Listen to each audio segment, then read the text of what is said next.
اس چیز کو دیکھ سکتے ہیں جس کی طرف اس نے اس کے جواب میں توجہ دلائی ہے؟ نہیں کیا وہ ہمارے مشاہدے میں آتی ہے؟ نہیں کیا اس کی کوئی آواز ہمارے کان سن سکتے ہیں؟ نہیں کیا ہم اس کو چھو سکتے ہیں؟ ہرگز نہیں کیا وہ سونگھ کے دیکھی جا سکتی ہے؟ ہم، کیا اس کا ذائقہ چکھا جا سکتا ہے؟ یہ حقیقت ہے کہ وہ ہمارے حواس کی گرفت میں نہیں ہے، ٹھیک ہمارے حواس کی وہاں تک رسائی نہیں ہے۔ ہم، اس میں ہوا کیا ہے، یعنی وہ کیا چیز ہے جس نے ہمیں اس نتیجے تک پہنچایا ہے، یا نیوٹن کو اس نتیجے تک پہنچایا ہے جی اور ہمیں مطمئن کر دیا ہے کہ جس نتیجے تک اس کو پہنچا دیا گیا ہے ہم بھی اس نتیجے تک پہنچ پہنچ سکتے ہیں، اگرچہ وہ ہم دکھا نہیں سکتے۔ وہ ہم دکھا نہیں سکتے، وہ بھی ہمیں نہیں دکھا سکتے، بالکل ٹھیک، یعنی ہمارے حواس کی گرفت میں وہ چیز کسی لحاظ سے بھی نہیں آتی، لیکن ہم نے آخر اس کو قبول کیا ہے۔ ہم، یہاں زیر بحث نہیں ہے کہ وہ صحیح ہے یا غلط، ٹھیک اس کا مطلب یہ ہے کہ حواس کے ذریعے سے جو علم ہم کو حاصل ہوتا ہے اس کے بعد بھی کوئی ذریعہ ہے جس کو ہم استعمال کرتے ہیں، اور یہ ذریعہ کیا ہے؟ یہ ذریعہ ہے جس کا ہم آگے تفصیل کے ساتھ جائزہ لیں گے۔ اچھا اس میں کیا ہوتا ہے؟ اس میں معلوم سے نامعلوم کی طرف سفر ہوتا ہے، اچھا یعنی ایک چیز ہمارے علم میں آ گئی، وہ ہمارا مشاہدہ بن گئی، وہ ہمارا تجربہ بن گئی، وہ ہمارے حواس کی رسائی میں ہے، اس سے سوال پیدا ہوا ہے، اور پھر اس سوال کے جواب میں ہم نے معلوم سے نامعلوم کی طرف سفر کیا ہے، ٹھیک اور ایک نامعلوم چیز کے بارے میں ہم اب اپنے علم کا اظہار کر رہے ہیں، ہم، جو نیوٹن نے بھی کیا اور ہم بھی کرتے ہیں، ٹھیک یہاں تک کہ اپنے بچوں کو بھی اس کی تعلیم دینا شروع کر دیتے ہیں۔ ہم، دوسری مثال لے لیجیے، یہ آپ کے علم میں ہے کہ صدیوں تک انسان کا یہ خیال رہا ہے کہ یہ عالم جو ہمارے گرد و پیش میں ہے، یعنی یہ مجموعہ اشیاء ہے، ہم، مادی عالم ہے، ہم، یہ پورا عالم، یعنی یہ عالم جس میں ایک ایک چیز ہمارے مشاہدے میں آتی رہتی ہے، جی ہمارے حالات کے لحاظ سے، ہماری استعداد کے لحاظ سے، یہ عالم کیا حادث ہے؟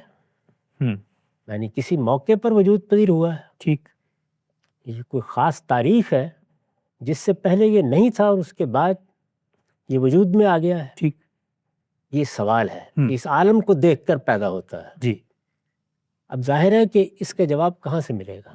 ہم، انسان نے جو کچھ وہ کہہ سکتا تھا اس کے بارے میں کہا ہے، اور آپ دیکھ لیجئے کہ یہ کوئی معمولی لوگوں نے نہیں کہا، یہ ارسطو افلاطون نے کہا ہے، یہ بڑے فلسفیوں نے کہا ہے، یہ سینکڑوں سال تک لوگوں کا عقیدہ رہا ہے، ہم، یہاں تک کہ نیوٹن بھی اس کو مانتا تھا ہم، کہ یہ عالم قدیم ہے، یعنی شروع سے ہمیشہ ازل سے ہے، ٹھیک، کبھی ابتدا نہیں ہوئی اس کی۔ پاسٹ اٹرنل ہے، ہم، یعنی ایسا کوئی زمانہ نہیں جس میں یہ نہ ہو، ہم، اسی طرح سے چلا آ رہا ہے۔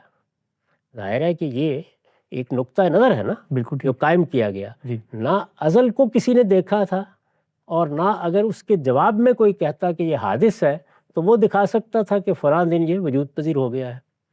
تو پھر کیا ہوا؟ تو یہ ہوا کہ ہم نے ایک بڑی دوربین ایجاد کر لی۔ ہبل کی دوربین نے پہلی مرتبہ 1929 میں یہ مشاہدہ کیا کہ کہکشانیں دور ہوتی چلی جا رہی ہیں۔ ہم، اس سے یہ حقیقت واضح ہوئی کہ یہ عالم ساکن نہیں ہے، یہ ایک جگہ کھڑا ہوا نہیں ہے، ایکسپینڈ کر رہا ہے۔ یہ وسعت پذیر ہے۔ ہم، جیسے ہی یہ بات علم میں آ گئی تو ظاہر ہے کہ اس کا ایک نتیجہ ہے، وہ نتیجہ وہی عقل نکالتی ہے۔ ہم، اس نے نامعلوم کی طرف سفر کیا ہے، اور پھر ریاضیاتی طریقے سے بتانے میں کامیاب ہو گئی کہ یہ اتنے ارب سال پہلے وجود میں ہے۔ جو ایکسپینشن کی جب وہی عالم جو سب کے نزدیک قدیم تھا وہ اب حادث ہو گیا۔ ٹھیک۔ وہ ایک الگ بحث ہے کہ وہ جب وجود میں آیا تو اس وقت مادہ کس صورت میں تھا، ٹھیک تھا یا نہیں تھا، بالکل صحیح، لیکن بہرحال اب کوئی یہ کہنے کی جسارت نہیں کرتا کہ یہ قدیم ہے، یعنی اپنی اس صورت کے لحاظ سے یہ ازلی ہے، ہم، یہ پاسٹ اٹرنل ہے، اب ٹھیک۔ کوئی یہ کہنے کی جسارت نہیں کرتا۔ اس میں کس ذریعہ علم نے کام کیا ہے؟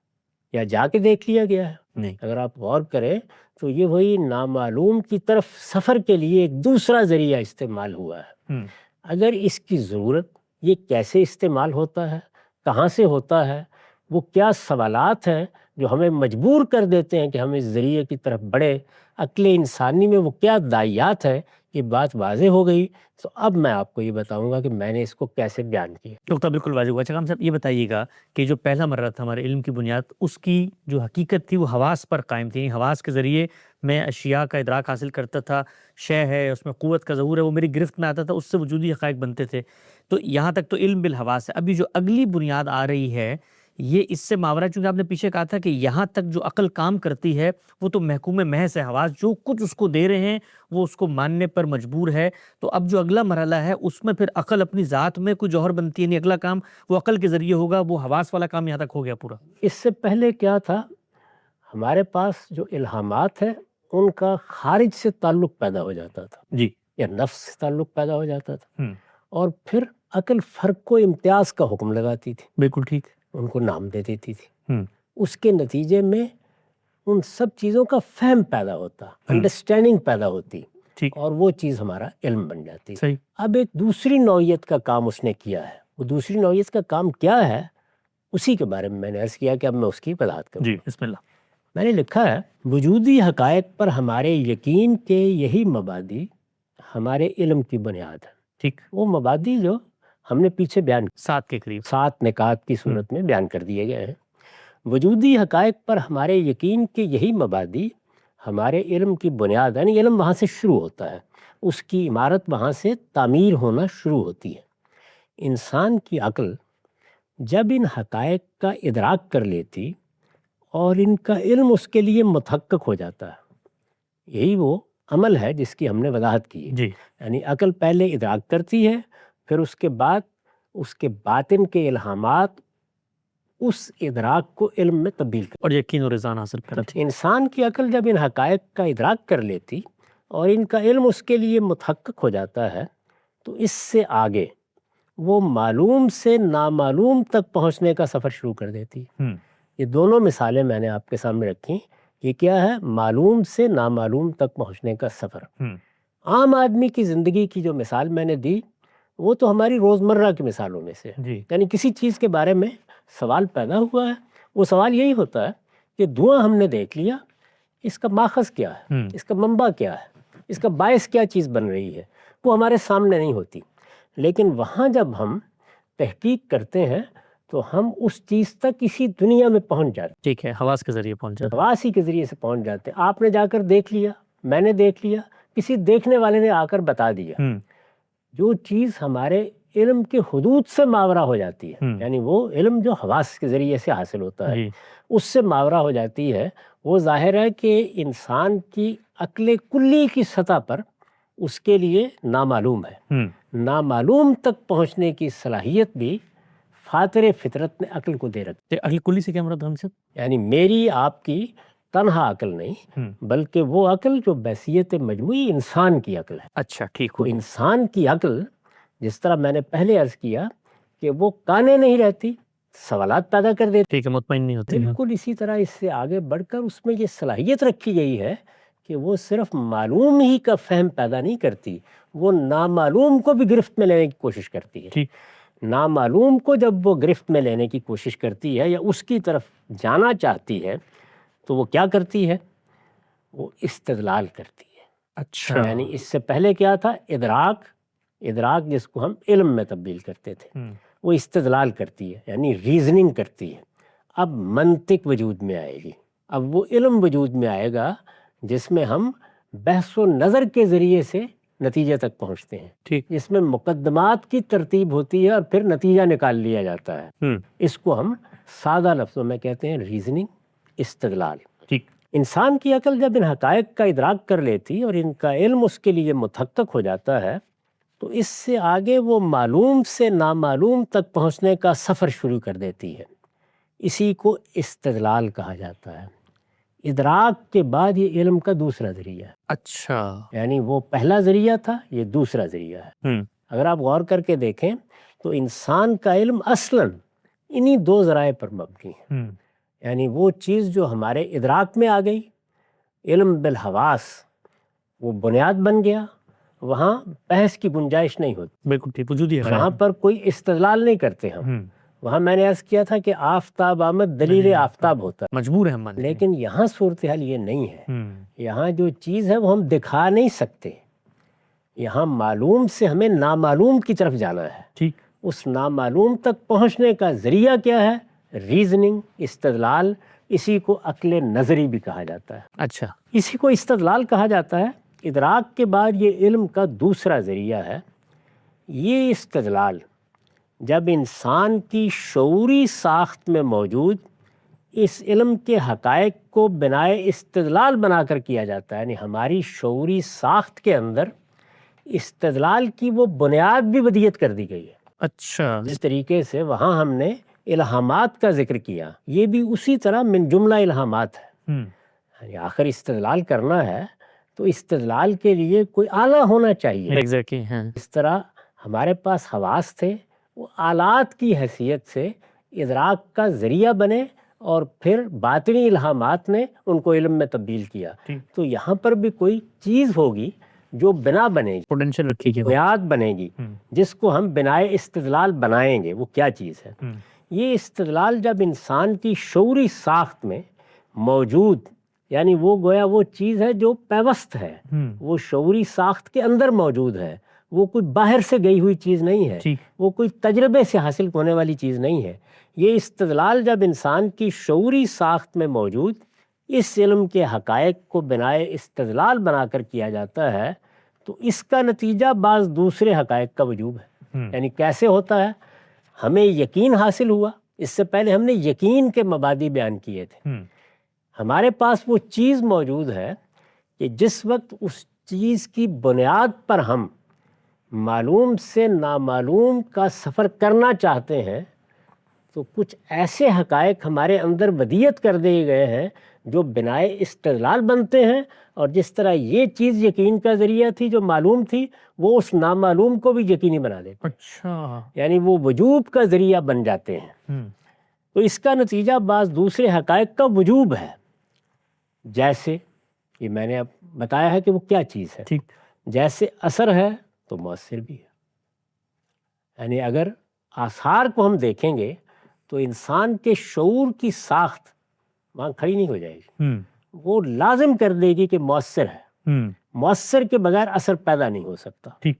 جیسے اثر ہے تو مؤثر بھی ہے، اور فعل ہے تو فاعل بھی ہے. یعنی اگر کسی فعل کا صدور ہو رہا ہے، ہم نے پہلے بیان کیا تھا وہ چیزیں کیا ہیں جو ہمارے علم کا موضوع بنتی ہیں. وہ نفس ہے، وہ مادہ ہے. ان کے مظاہر کیا تھے؟ شے، اس میں قوت کا ظہور. قوت کا ظہور جب ہوگا تو فعل میں تبدیل ہو جائے. یعنی اس کو ہم فعل سے تعبیر کرتے ہیں. جیسے اثر ہے تو مؤثر بھی ہے، اور فعل ہے تو فاعل بھی ہے. یا فعل میں جن صفات کا ظہور ہوا ہے وہ فاعل میں بھی لازماً ہونی چاہیے. یعنی جب فعل کو ہر حال میں فاعل سے صادر ہونا ہے تو فاعل میں وہ چیز موجود ہوگی، تو جو چیز اس سے صادر ہوئی ہے اس میں اس کا ظہور ہو جائے. یعنی شے ہوگی تو قوت کا ظہور ہوگا نا. تو یہ جو چیزیں ہیں یہ گویا ایک قاعدے کی حیثیت سے، ایک کلیے کی حیثیت سے ہمارے اندر ڈال دی گئی ہیں. یہ وہ باطنی الہام ہے جس کو آپ بنیادی مقولے کی حیثیت سے پیش کر سکتے ہیں. صحیح. اس کے بغیر کوئی استدلال نہیں ہوتا، اور استدلال جب اس کی بنیاد پر ہوتا ہے اور یہیں تک رہتا ہے تو وہ نتیجے کو واجب کر دیتا ہے. گویا یقین سے یقین تک کا سفر ہوتا ہے. یہ استدلال جب انسان کی شعوری ساخت میں موجود اس علم کے حقائق کو بنائے استدلال بنا کر کیا جاتا ہے تو اس کا نتیجہ بعض دوسرے حقائق کا وجوب ہے. جیسے اثر ہے تو مؤثر بھی ہے، اور فعل ہے تو فاعل بھی ہے. یا فعل میں جن صفات کا ظہور ہوا ہے وہ فاعل میں بھی لازماً ہونی چاہیے. اور جب متخیلے کی بنیاد پر کیا جاتا ہے، متخیلے کی بنیاد پر ہم کب کرتے ہیں؟ متخیلے کی بنیاد پر ہم اس وقت کرتے ہیں جب ہم پھر یہ جاننا چاہتے ہیں کہ فعل تو ہم نے دیکھ لیا تھا، فاعل ہے، فاعل کون ہے؟ نظر نہیں آ رہا. ہم نے اثر دیکھ لیا تھا، اس کا مؤثر ہونا چاہیے. یعنی یہاں تک وجوب تھا. اثر ہے تو مؤثر بھی ہے، فعل ہے تو فاعل بھی ہے. لیکن مؤثر کون ہے یا فاعل کون ہے؟ یہ جب نظر نہیں آتا، یہ جب گرفت میں نہیں آتا تو ہم کیا کرتے ہیں؟ ہم یہ کرتے ہیں کہ پھر اس میں عقلی امکانات پیدا کرتے ہیں. اچھا. یعنی یہ بھی ہو سکتا ہے، یہ بھی ہو سکتا ہے. اسی سادہ مثال کو لے لیجیے. ہم یہ کہتے ہیں کہ یہ بھی ہو سکتا ہے کہ وہاں آگ جل رہی ہو، یہ بھی ہو سکتا ہے کہ غبار اٹھا ہو اور دور سے دھوئیں کی طرح نظر آ رہا ہو، ٹھیک اور یہ بھی ہو سکتا ہے کہ وہاں سے کوئی گاڑی کا پرانا انجن گزر رہا ہو، ہوں اس کا دھواں دیکھ رہے ہیں۔ ٹھیک یعنی یہ مختلف عقلی امکانات ہیں۔ یہ کیسے پیدا ہوتے ہیں؟ یعنی عقل نے اس سے پہلے جو کچھ حاصل کیا ہوتا ہے، ان تجربات کی بنیاد پر وہ یہ امکانات پیدا کر دیتی ہے، ٹھیک اور جب وہ یہ امکانات پیدا کر دیتی ہے تو ہمارے پاس جو خیال کی قوت ہے وہ ان امکانات کو پیدا کرنے کے بعد اس کو ہمارے حوالے کر کے اب یہ کہتی ہے کہ استدلال کرو اور جاننے کی کوشش کرو۔ ٹھیک تو جب متخیلے کی بنیاد پر ہم گفتگو کرتے ہیں اس دائرے میں آ کر، یعنی استدلال کیا ہم نے، بنیادی حقیقت واضح ہو گئی۔ بنیادی حقیقت کیا تھی؟ یعنی یہ اثر ہے، اس لیے مؤثر بھی لازماً ہے، اور فعل کی وجہ سے لازماً ہے، وہاں تک وجوب تھا، ٹھیک لیکن آگے اب فاعل کون ہے اور مؤثر کون ہے، اس میں ہم نے اپنے تخیل سے کام لیا اور عقلی امکانات بیان کر دیے۔ ٹھیک اور جب متخیلے کی بنا پر کیا جاتا ہے تو علم کی نئی دنیاؤں کے امکانات کا دفتر کھول دیتا ہے۔ یعنی اب کیا ہوتا ہے؟ اب یہ ہے کہ وہ امکانات ہیں جو مفروضات میں تبدیل ہوتے چلے جاتے ہیں، اور وہ ہمیں مہمیز کرتے ہیں، ہم ان کی تحقیق کرنا شروع کرتے ہیں۔ ٹھیک وہ ہمارے اندر جو صلاحیت موجود ہے وہ کیا کرتی ہے؟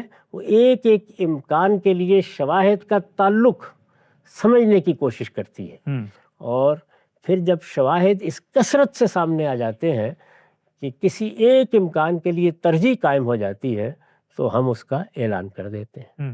اس کو بھی ایک مثال سمجھیے۔ جی ہم کسی ٹرین میں بیٹھے ہوتے ہیں، یاد ہوگا کہ بارہا ایسا ہوتا تھا کہ دو ٹرینیں ایک ہی جگہ ہیں جی اور کھڑی ہیں، ان میں سے کوئی ایک ٹرین حرکت میں آ جاتی ہے، جی تو وہاں دیکھیے دو امکانات پیدا ہو جاتے ہیں، عقل پیدا کر دیتی ہے۔ جی ہاں یہ بھی ہو سکتا ہے کہ ہماری ٹرین حرکت کر رہی ہو، اور یہ بھی ہو سکتا ہے کہ دوسری ٹرین حرکت۔ یعنی حواس کے ادراک میں ہی ہم پیدا ہو جاتا ہے ایک طرح سے۔ ظاہر ہے کہ یہ دو امکانات پیدا ہو جاتے ہیں، جی یہ اس نے اپنے تجربے کی بنیاد پر کیے ہیں۔ جی جب یہ امکانات پیدا ہو جاتے ہیں تو اب تحقیق کی ضرورت ہوتی ہے۔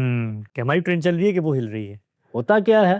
یعنی یا تو کوئی ایسی چیز ہمارے علم میں آ جاتی ہے جو دلالت کر دیتی ہے کہ ہماری ہی ٹرین چل رہی ہے، یا دوسری ٹرین چل رہی ہے، اور یا یہ ہے کہ ہم کھڑکی سے سر باہر نکال کر دیکھ لیتے ہیں، بالکل صحیح ایسے ہی ہوتا ہے۔ جی تو امکانات کیسے پیدا ہوتے ہیں، یہ اس کو میں نے واضح کرنے کی کوشش کی۔ جب یہ امکانات پیدا ہوتے ہیں تو کیا ہوتا ہے، اور جب متخیلے کی بنا پر کیا جاتا ہے تو علم کی نئی دنیاؤں کے امکانات کا دفتر کھول دیتا ہے۔